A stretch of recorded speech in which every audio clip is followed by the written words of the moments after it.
Yung alkansya niya. May pera pong 300 kasi. Tingnan natin kung magkano yung pera mo. Dami yan. Tingnan natin.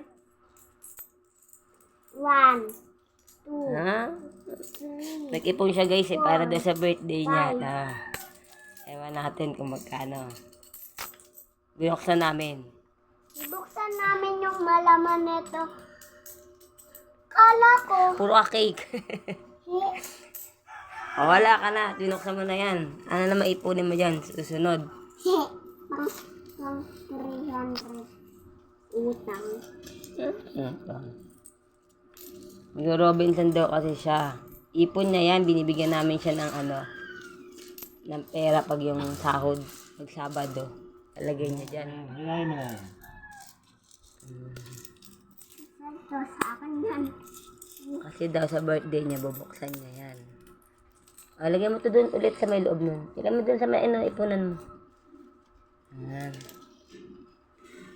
O guys, kung magkano siya.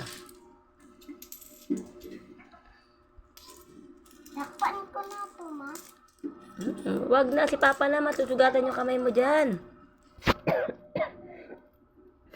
Sipon talaga ako sa... Ay, nako talaga itong sipon. Bukasan niya na yung pera niya. Ang galing niya mag-ipon, no? Hindi ko alam ganito na yung laman niya. 2 linggo pa. Ano yan eh? 2 linggo? Oh, ma. Oh, Huwag mo na kami bigyan. Pambili mong ano yan. dapat Di ba dapat daw yung nanay bibigyan. Uy, dapat daw yung nanay bibigyan eh. Oh, O, binigyan ka din pa. O, binigyan din ako. Ay, salamat. Papata mo, binibigyan din ako pa. yan. Ayan na yan. Ang dami niya pang naipon. Nag-ipon siya eh. Nagbukas siya ng kay Jen. Buksan namin to.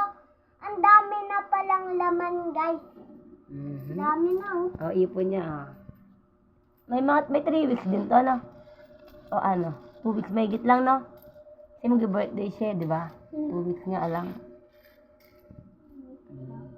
Kaya pala wala ka agad pera. Dito ang parang nilalagay yung mga pera. Good yan para paglaki mo mag-ipon. Hindi, dito mo na yan. Hayaan mo na yan. Hayaan mo na. Pag nagpasok ako, Pag nagpasok ka, ganito naman gagawin mo. pag Di ba, bibigyan kitang 10. Yung 5 piso, uhulog mo doon. Sa lalagyan, mag-ipon ka ulit. Yes. Sabay ka na.